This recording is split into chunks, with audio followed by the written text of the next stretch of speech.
Hammaga salom do'stlar. Bugungi temada biz NFTni polностью ochib tashlaymiz. Ya'ni hamma ma'lumotlarni beraman. Videoni oxirigacha ko'ring faqat. Ketdi. NFT bu non-fungible token, ya'ni uni hech qanaqa обмен bo'lmagan narsa. Oddiy kriptovalyutalar bu обмен qilib bo'ladigan narsa, ya'ni fungible token. U narsani repo stable coinga yoki bo'lmasa qanaqadir coinga обмен qilsalar bo'ladi. NFT ni unaqa bo'lmaydi. NFT bu virtual original narsa. To есть sizlarni buymaydi bu virtual. Misol uchun hayotda ham original narsalar bor. Ya'ni qanaqadir qimmat, misol uchun Gucci, Versace itagidagi. Xuddi shunaqa bu ham virtual sizlarni buymaydi. Ya'ni bu narsa sizlarga status beradi. Ya'ni shuni tushunadigan odamlar ichida status beradi. Hozircha keyinchalik rivojlangandan keyin bu ancha kattaroq preimущество beradi. Ham status ham utility degani sizlar bu NFT orqasidan qanaqadir bir token yoki nimadir ishlashingiz mumkin. Bu narsani Pavel Durov hali ishlab chiqadi. Men hozirgi Telegramning podarkalar haqida gapiryapman. Xo'p, bank tizimida ham juda ham ko'p bank anaqalari bor. Ya'ni SKB, Hamkor bank, Ipak yo'li itagidagi to'g'rimi? Xuddi shunaqa blockchainda ham xuddi shunaqa Solana blockchaini, Tom blockchaini, Ethereum blockchaini juda ham ko'p blockchainda bor. Hammasining plyusi minusi bor o'ziga yarasha. Tom blockchaini juda ham yangi bo'lgani uchun mana NFT da chiqqandan keyin juda ham ko'p populyarlik bo'lyapti va juda ham ko'p odam foyda qilyapti bu narsadan. Telegramda bilsanglar mana eng qimmat narsalardan username qimmat bo'lib ketgan, anonim nomerlar, mana anonim nomerlar bundan 3 yil oldin juda ham arzon edi va Durov to'xtatdi bu narsani va shundan keyin narxi hozir ko'rasizlar 600 so'm, 700, 800 so'm bo'lib ketdi. Bu juda ham baland narx. Xuddi shunaqa bu Telegramdagi NFT'larni to'xtatish mumkin. To'xtatsa kosmический narx bo'lib ketadi. Shuning uchun har bitta userga har bitta sovg'a to'g'ri kelmaydi. Soni bo'yicha. Shuning uchun maslahat beraman. Qanchadir qismini hold qilgan holatda, qaysidir qismini flip, ya'ni olib sotish qilsaydi yutqizmaysizlar. Har ikkala tomonga tayyor bo'lgan bo'lasizlar. NFT shunaqa narsa. NFT boshqa platformalarda ham chiqadi, ya'ni OpenSea, Magic o'tda faqat kattaroq va har bitta NFT olishingiz uchun, ya'ni bir 3 oydan 6 oygacha vaqt ketkazishingiz kerak. NFT sohasida Layer 1, Layer 2 degan tushunchalar bor. U narsalar sizlarga ancha qiyinlik qiladi.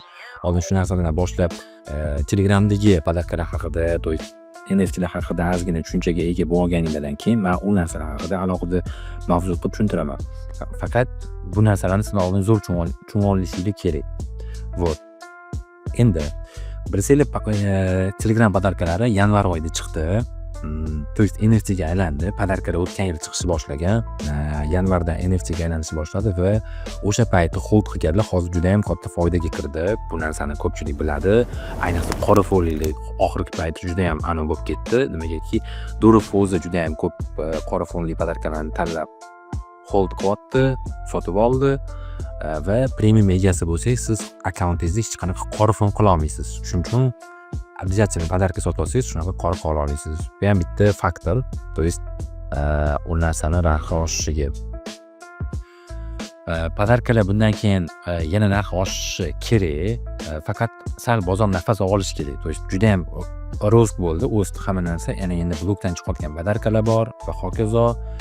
Juda ham ko'p sovg'alarni skinlari, ya'ni NFT ga upgrade qilingan versiyasi tayyor bo'lgan. Bu narsa chiqishi kerak. Shuning uchun sal nafas olgandan keyin yana pastdan skupka qilsa bo'ladi. Sizlar kech qoldim yoki bo'lmasa voy men уже misol uchun foyda qila olmasam kerak deb demanglar, chunki juda ham oldinda juda ham ko'p zo'r sovg'alar bor, ya'ni Cybertrucklar bor, Pavel Durov o'zining o'yinchoqlari bor, Redo kuchugi bor, игровой кресло va hokazo podarkalar bor. Shular chiqadi. Bu narsani biz hammamiz kutamiz.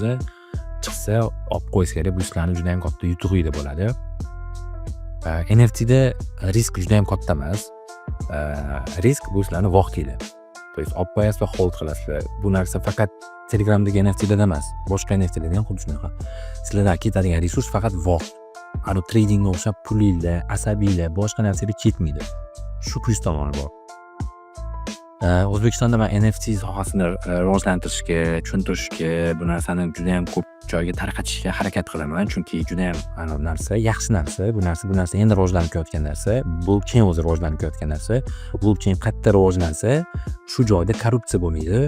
Hamma narsa bilasizlar, open source, hamma narsa ko'rinib turadi orqasidagi shifrkalarida va boshqa narsalarda. Shuning uchun O'zbekistonda ham bu narsa rivojlanishida tarafdorman. Mendan agar qanaqadir bir savolinglar bo'lsa, boshqa ma'lumotni e'tolmay qolib ketgan bo'lsa, bemalol lichkamga yozishingiz mumkin. Kanalda meni lichkam bor. Endi подробности, как tushuntirib, yeb chaynab og'ziga solib beradigan bir versiya qilib, o'zimning zakirga gruppam bor. Uni o'sha yerda foyda qilishyapti. Foyda qilayotganlarni hammasi o'sha yerda bor.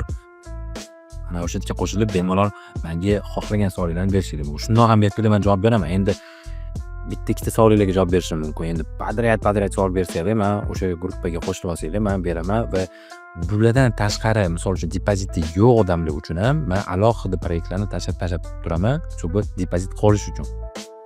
Shuning uchun videoni oxirigacha ko'rganingiz uchun sizlarga rahmat. Agar qanaqadir savolinglar bo'lsa, berishingiz mumkin. Hamma bilan Xudo xolasa yangi podarkalar chiqqanda Telegramda ko'rishamiz. Hammaga rahmat.